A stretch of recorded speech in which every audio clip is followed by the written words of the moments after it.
Hi guys, my name is Christine and I'm a dating, relationship and personal development coach, and today I'm talking about what to do if your ex has lost feelings for you. Okay, so the first thing that I want to get into, and this is really important, and that is if your ex has lost feelings for you, there's not much you can do, right? And if you feel like you need to do something, you're wrong, okay? If your ex has lost feelings for you, no amount of you calling them up, trying to convince them why they should be with you, no amount of letters you write or to them, or you trying to take action on, trying to make things happen with them, trying to communicate with them to make them see that they've made the wrong choice. No amount of that is going to help things, okay? There's not much you can do if they have lost feelings for you, right? Because you can't control how someone else feels about you. That is completely and utterly out of your control. It's only in their control. So you can only do what's in your control. So what is in your control? How can you perhaps switch things around? What's the only thing you can personally do? And that is what you do going forward, your actions, what you're going to do. So you got to stay in no contact, right? That's the best thing that you can do. And the great thing is about no contact is by going into no contact, you're essentially, if you think about it, you're not doing anything. You're not speaking to them. You're not liking their posts on social media. You're not watching their stories. You're doing absolutely nothing, right? In terms of them, okay? So this is actually a really easy job, right? All you need to do is nothing, okay? So if your ex still has feelings for you, once they see that you've just disappeared into thin air, they're no longer getting notifications from you. They're no longer getting missed calls or emails or things like that. They're not hearing anything from you. If they still have feelings for you, then once they realize that you're gone and you're not contacting them anymore, and they're not getting any notifications from you, you're not in their DMs, if they want you back, they have to start pursuing you. They have to reach out to you. They have to start contacting you, okay? But that's how you know, essentially, right? You go into no contact, and if they have feelings for you, they come back. And if they really, truly have lost their feelings for you, you'll just never hear from them again, right?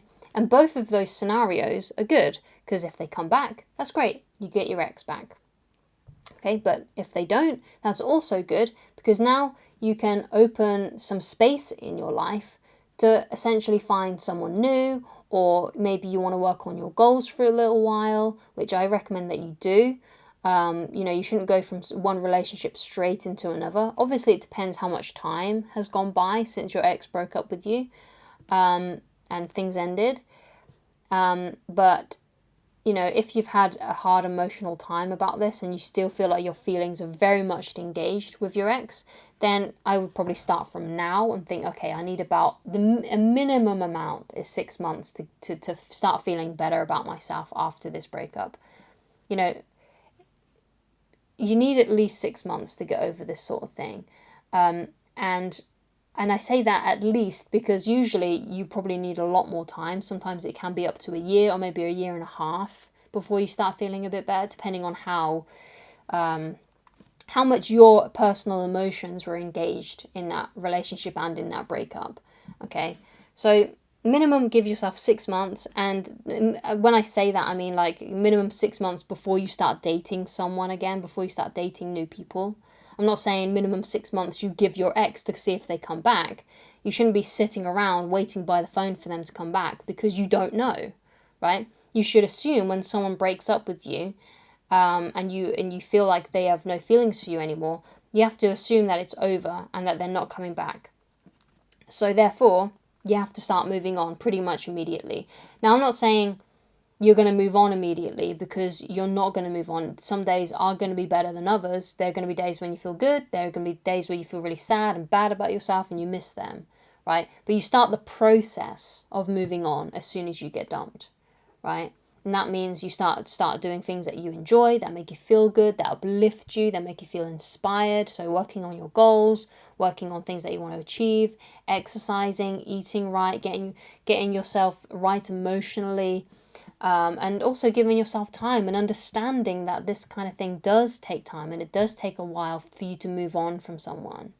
Okay, but as long as you are taking action on things and you're not just sitting around being miserable, you're going to feel a lot better. The more you sit and wallow in your misery, and the more you don't take action on things, and you're just sort of looking at your phone, or just like thinking about them too much, or you're basically doing things that are not taking your mind off of your ex, then it's gonna keep you stuck, right? And it's gonna really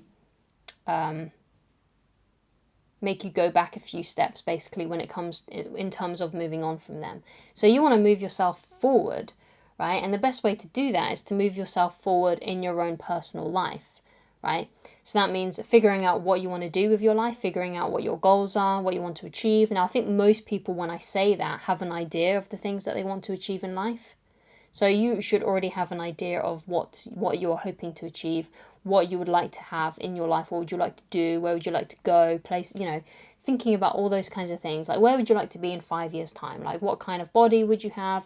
What kind of, career would you have? How much money would you have? Where would you be living? What kind of area would you be living in? What kind of friends will you have? Things like that. And then working towards that place, right? Start taking action on those things.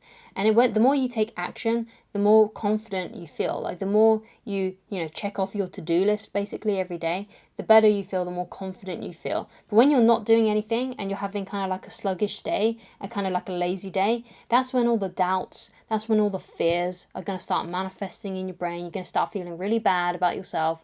So it's best to take action on things, right? But I'm not saying that some days won't be like that. Some days you will have days where you don't feel good, right? Let's say, for example, you physically can't do anything because you got ill, like you got the flu or something. Then you can't help but just be in bed and stuff, right? And not doing anything, right? So there will be times like that, and it could be just your mood as well. There are going to be times when you feel sad and you have a day where you kind of slip and you go back into your old habits and you do lazy things, and you're just worried about the future, and you're worried about your ex, and you're worried about all these different things, and you're sad about this, you're sad about that. You're going to have days like that. But as long as when you notice you're having a day like that, just take some action on something, even if it's just as simple as just having like a 20-minute exercise, or just working on something for half an hour, will make you feel a little bit better, because at least you took some sort of action, right? And that will make you feel a little bit better about yourself. But taking action really does boost your confidence and make you feel good about yourself, right? So what are some things that you can do? Physical challenges, like going to the gym, like lifting more than you've ever lifted, or, running an extra mile, doing a few extra laps at the swimming pool. Or it could be you exercise at home and you kind of try to beat your best that you've done in terms of like sit-ups or something like that. Obviously, talk to your physician about this sort of thing if you are, especially if you have any health issues, just to make sure that your exercise routine is good for you. And I recommend that you do that. Go and seek a professional about like exercise and things, or go and talk to your GP, speak to your doctor about what kind of exercise is good for you before you start a new exercise sort of regime. Mental challenges as well. Perhaps you've always wanted to go back to school, and start studying again. Perhaps you want to get a degree, whatever it is. If you need to go back to school, then you do that if that's what you really want to do. And just work on your goals. Figure out what it is that you want to do. That will make you feel so much better about yourself when you're tackling that and you're trying to get yourself from where you are now to where you want to be, right? Instead of just sitting around, moping around, being sad about your ex, right? And I know I talk about this kind of stuff a lot, but it's so important. And I hope by repeating a lot of messages, it actually sinks in, because that's how I personally learn things. I'm not one of those people that can hear something once or read something once and it just sticks. I have to go over things over and over and over again. Even now, I still have to go over things over and over and over again in order to let it sink in. So I hope you don't mind the fact that I repeat a lot of things over time. I'm just hoping that it just sticks with you and it stays with you and you start actually acting on it, because it might be the case that you're just watching videos and you're not actually doing anything. But please, at least today, try and take some action to make you feel a bit better about yourself. So thank you so much for watching. If you'd like to get in touch with me personally and you want to like coaching with me, then please go to www.christineloveridge.com. Thank you so much for watching, and I shall talk to you again very soon. Goodbye.